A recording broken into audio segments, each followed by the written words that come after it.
Good evening and welcome to Nashville. I'm Alan Jackson. For generations, Americans have accepted that every eligible citizen has the right to vote and that every lawful vote should be counted. In a constitutional republic, one unlawful vote doesn't just violate election law, it effectively cancels the legitimate vote of a freedom-loving American who followed the rules. That's why election integrity isn't simply a political issue. Well, in New Jersey, state officials acknowledged that thousands of individuals in the country illegally were registered to vote in what they describe as a software failure. Well, the technology company involved, they dispute that assertion, and the Justice Department has launched an investigation. At the same time, North Carolina recently identified approximately 34,000 deceased individuals that still appear on its voter rolls. Some dismiss these incidents as isolated administrative problems. But elections are often decided by razor-thin margins. In New Jersey alone, more than a dozen elections over the past decade have been decided by 10 votes or fewer. Well, across the country, local races have been determined by a single vote or a handful of ballots. When elections are that close, every lawful vote matters, and every unlawful vote, it carries consequences. President Trump has made election integrity one of his administration's top priorities. He's urging Congress to pass the Save America Act. It requires proof of citizenship for voter registration. Yet that legislation has been stuck in the Senate. Meanwhile, several Democrat-led states have resisted Justice Department requests for voter registration data. They have challenged federal oversight. Why are these elected officials resisting efforts to ensure election integrity? It feels like we have a group of people, elected officials, allowing masses of people to illegally reside in this beautiful nation of ours, with the benefits of citizenship, yet the people aren't citizens. We have leaders that are trying to incentivize individuals who are here illegally, with the same kind of incentives that they themselves have. If our elected leaders truly believe that the opportunity of liberty and freedom would bring potential to a person's life, then the incentive should be to become a citizen and to take the necessary legal steps. Instead, we see elected officials denigrate citizenship and give away perks and privileges that are reserved for citizens. Giving the privilege to be a citizen and having an opportunity to become something is different than saying we're going to hand out perks and bribes. Recently, a federal judge struck down Illinois Governor J.B. Pritzker's state law that provided in-state tuition, financial aid, and scholarships for those who are here illegally.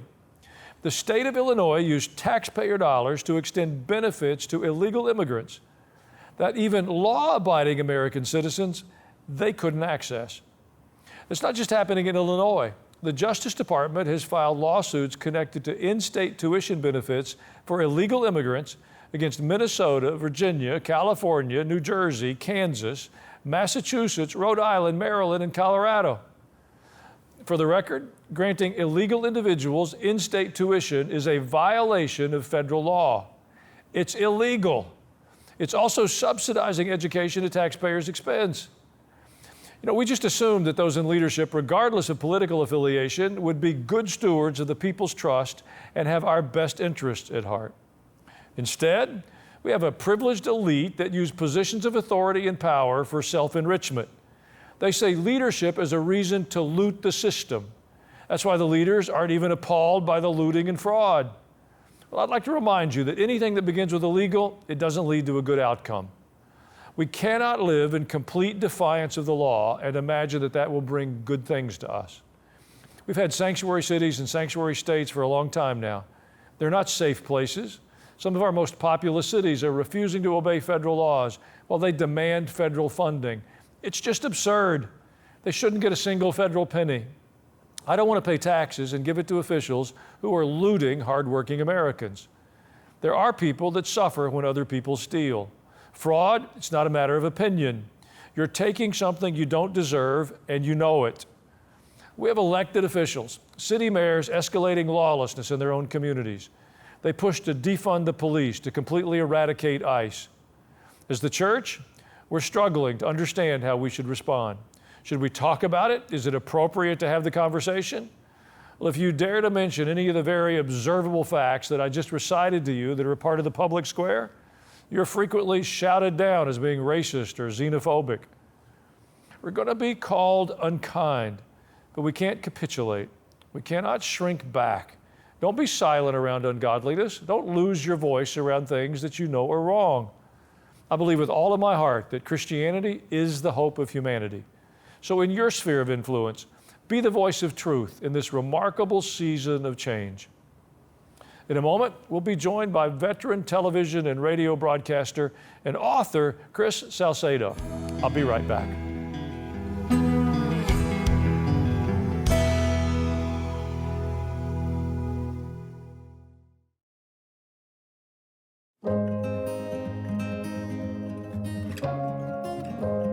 This year, we celebrate 250 years of God's faithfulness to our nation.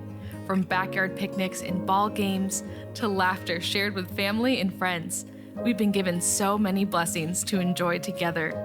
And in a world that feels increasingly divided, these moments remind us of what matters most: faith, freedom, family, and community. Alan Jackson Ministries wants to help you carry that message with you wherever you may go. This outdoor blanket and canvas tote bag are simple reminders of God's goodness and a way to spark meaningful conversations about faith and the hope we have in Him. Request your limited edition tote bag and outdoor blanket today with your gift of $100 or more at alanjackson.com or call 800-880-5102.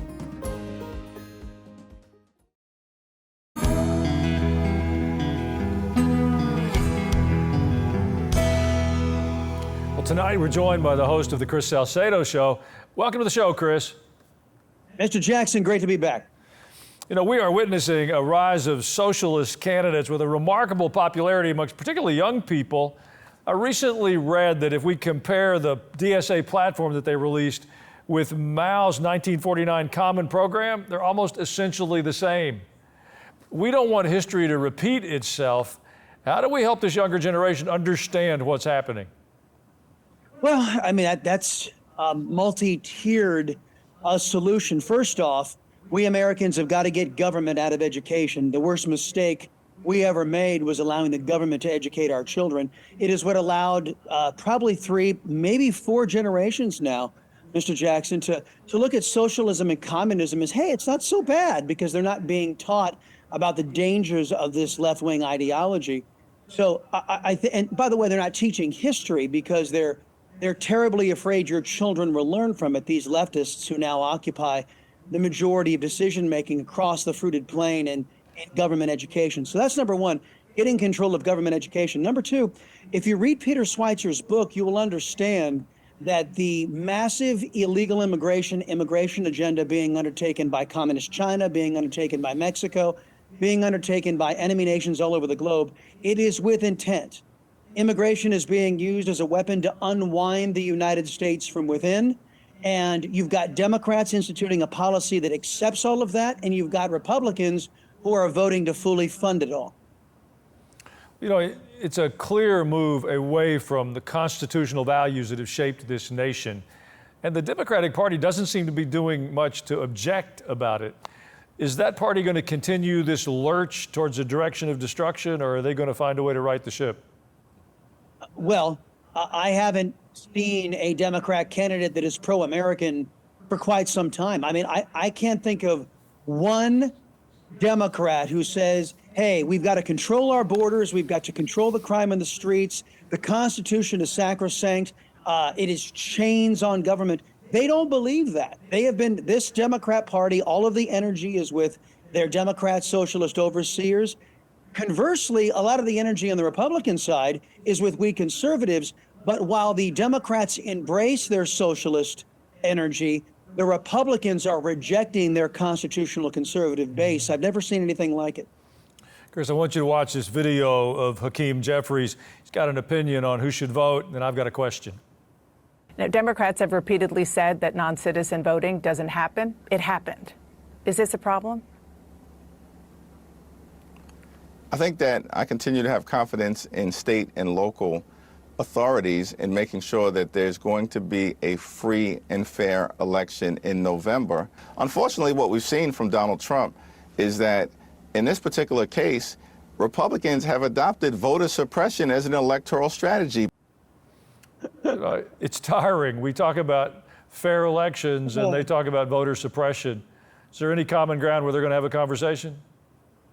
No, Mr. Jeffries there, Hakeem Jeffries, the the House Minority Leader, he is fighting for illegal aliens and foreign nationals' ability to tell you Americans what to do with your country. He is fighting for voting expression for criminal illegal aliens and foreign nationals who have no right to put their thumb on the scale and vote in American elections and cancel out American votes. The Democrats support foreign nationals overriding you Americans at the ballot box. Conservatives do not. The America First coalition headed by President Trump and his coalition, they do not support that. Now, we're living in a world where the theater of the absurd presents a new release almost daily. They look at us and say, why should we object to men competing in women's sports? And now they're looking at us and say, why should we object to people who aren't citizens participating in our elections? The premise is absurd, but the American people seem rather silent. Do you think we will ever wake up and actually express our voices so that those that are asking for votes are affected?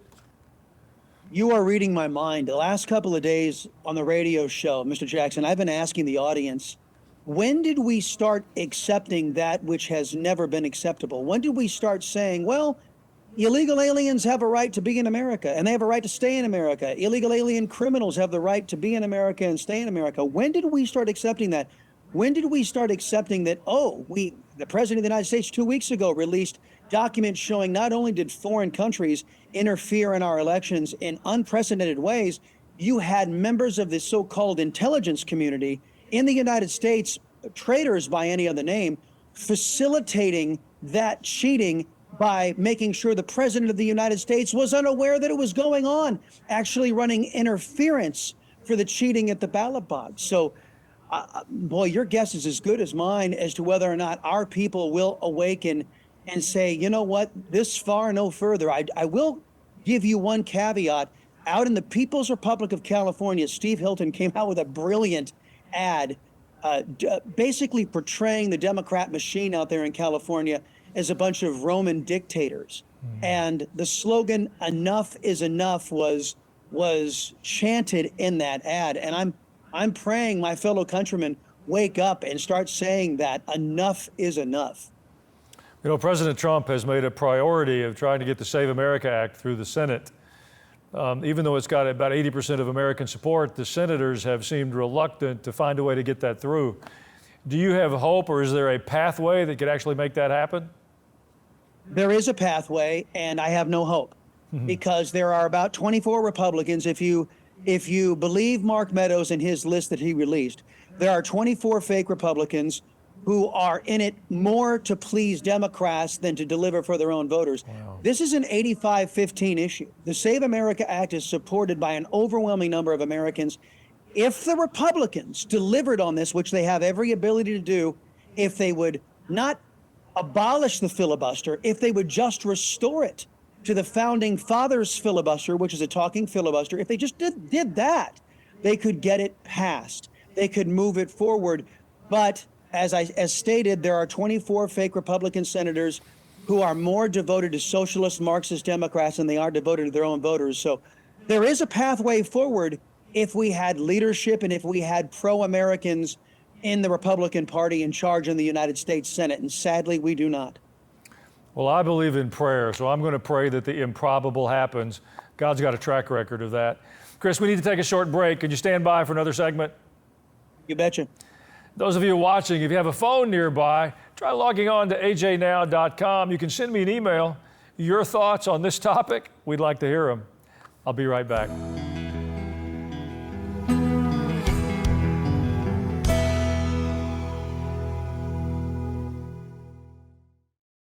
I've learned as a pastor there's a tremendous difference in a crowd and a community of faith. When people decide to step out of the crowd and invest their time and their resources, they become a part of a community and it changes their lives. Well, I want to give you that invitation. I'm grateful you're a part of the crowd who watch the ministry. I want to ask you to consider becoming a monthly ministry partner. I believe if you'll make that regular commitment to what God is doing through this ministry, it'll bring momentum to your spiritual life and it will help us reach more people than we've ever reached with the gospel before. America is turning 250 years old. That's something that should unify us. We have so much to celebrate. There is no place like America. Our freedoms and liberties, they are unmatched in this world. Everything that's good about America, our laws, our opportunities, the prosperity we've enjoyed, well, they've come to us because of our faith. We've created a series of emails celebrating 250 years of our country. Find out how Christianity has played a role in this nation from its founding until now. You'll receive a new email each week throughout the series. Each one is designed to help you see our blessings and our heritage in a new way, how faith has played a powerful role all the way through. It's one way we're celebrating America's 250th. We hope you'll join us. You can sign up now at alanjackson.com/250.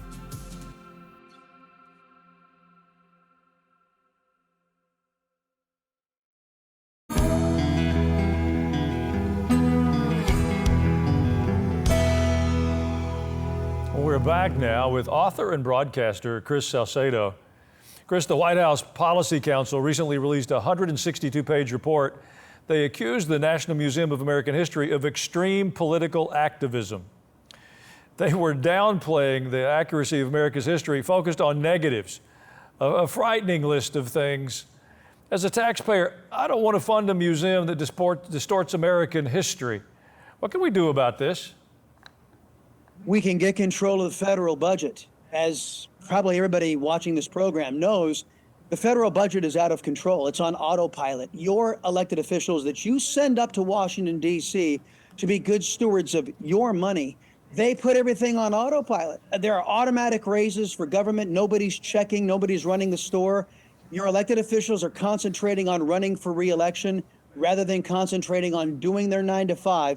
The Senate, how many vacations have they been on this year? I took my first vacation in July of this year. They had been on 3 or 4 during the year. And what do they have to show for it? Nothing. They have done nothing in the United States Senate under Republicans in the affirmative for the American people, although they would claim them passing a Democrat housing bill was working for the American people, but I doubt it. The way we get this under control is stop automatic spending increases in Washington. It's called zero-line budgeting. We stop baseline budgeting. However, that takes grown-ups in Washington, and we don't have a surplus of those these days. Well, it seems to me that the bureaucrats, those lifelong servants of the state, are really more the political actors than the people that we elect and send to these various offices. How do we disrupt the power of the bureaucracy so the will of the people is carried out by those that we elect? Same answer, the money. It's all in the money. The reason why our government has grown beyond the consent of the governed is because these elected officials keep on adding debt upon debt upon debt. We're $40 trillion in debt, as I said. And the reason why that keeps happening is they keep on padding their largesse. They keep on growing government to unsustainable levels. The current Congress could work 7 days a week, 24 hours a day, 365 days a year, Mr. Jackson, and they would have no prayer of properly administering, as the Constitution calls for, this government. That means our government is too big and spends too much of our money. It is time to reduce the size and the scope of the federal establishment. And there's a reason why all of the DOGE cuts didn't find expression, didn't get codified into law, is because your lazy legislators refuse to make it happen. They like spending your money with no accountability. I think we should take all the IRS auditors that search American citizens and point them at the federal government to search out all the fraud. If they do that, paying taxes will become a simpler process. Bravo, bravo. It is time that we use the elements of government that they use to disadvantage American citizens and turned it on the government. I'm sick and tired of my government victimizing me, turning the government that I pay for against me. How's about we live up to the founding fathers' vision and we make government not police itself, but basically hold itself accountable. Give us the mechanisms to hold it accountable. Well, a sports writer for USA Today, Nancy Armour, she wrote an article last week saying that the WNBA basketball star Caitlin Clark, by telling officials that she's being fouled on the court, could lead to consequences like the lynching of Emmett Till in 1955. It seems egregious to me, but the sports media plays along. Have they completely lost the narrative on what their job is? They've completely lost objectivity. I mean, the idea that a young lady who's talented and is making headway in women's basketball is doing a great job, that all of a sudden it's fashionable to go ahead and target her specifically because of her skin color. Wait a minute. There's a name for that. They call it racism. And those who are covering for it and those who are enabling it are enabling racism in this country. And I don't believe we ought to be judging anybody on the color of their skin. I agree. Well, the midterms are just a little over 3 months away. There's several races on the line for both the House and the Senate, but one that's captured national attention is in your home state of Texas, where Ken Paxton is facing off with James Talrico. How do you see that playing out in November? Well, if past is prologue, Ken Paxton should win this contest easily. That is not for me to tell all of you folks in Texas who are within the sound of my voice not to show up. James Talrico, what everybody needs to know and understand is that this guy is a creation of the Republican House of Representatives in the state of Texas. He has been made a household name because of Republicans. Republicans stupidly and arrogantly and against the will of the voters of Texas gave Democrats power inside of the Texas House. They didn't earn at the ballot box. This created James Talrico. Then, of course, talk about racism. The Democrats they had Jasmine Crockett to choose from and James Talrico, and some of them have been caught on camera saying, well, we would have voted for Jasmine, but we wanted the white guy because he can, quote, win. So who are the real racists? I think Ken Paxton, one of the most stalwart conservatives in this country, probably the most effective attorney general in this country, who has a track record of protecting me and mine from communists and socialists. He should be a shoo-in, but only if Texans recognize that we need to send somebody else to Washington, D.C., unlike John Cornyn, who is willing to fight for our people instead of foreign nationals, criminal illegal aliens, and Democrats. Well, Chris, I thank you for your time today and very much appreciate the insights you bring. Mr. Jackson, it is always a pleasure talking to you, sir. See you again. I'll be back in a moment with your emails.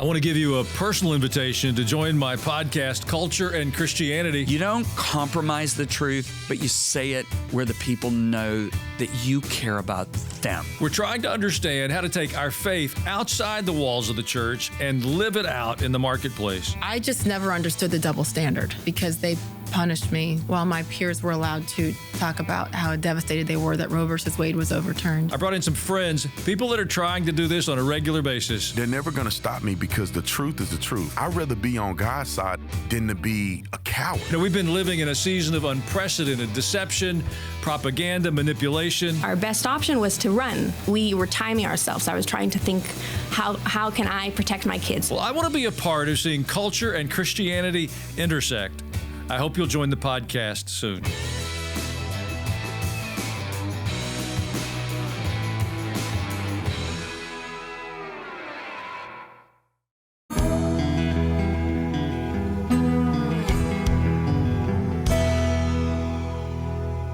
Thank you for taking the time to send us your emails. Your thoughts and perspectives are always a highlight.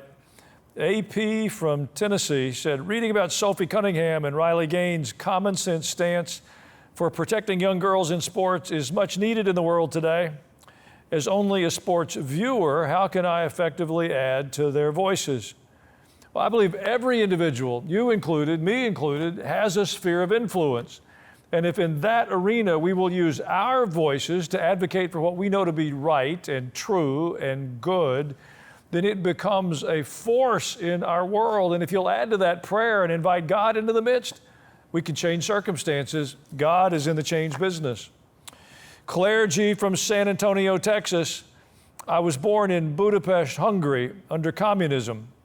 We escaped barely to Germany, where we lived for 6 years. When I was 7 years old, our family came as refugees to the USA. If communism ever rules in the USA, there will be a most shocked generation of the horrible oppression and ungodly values that stand in place. It's just the opposite of what the U.S. stands for today. Those who think socialism and communism would be a good thing for any nation are delusional and deceived. Only a nation under God can thrive as we have in the U.S., which is the greatest nation in the world. Well, Claire, I agree. Liberty and freedom come from God. I think envy and greed and deception are pushing us towards communism and socialism. We've all got to use our voice, and we need to take time and pray. God's a delivering God, and God is moving in the earth. Let's go with Him. Good night, and God bless.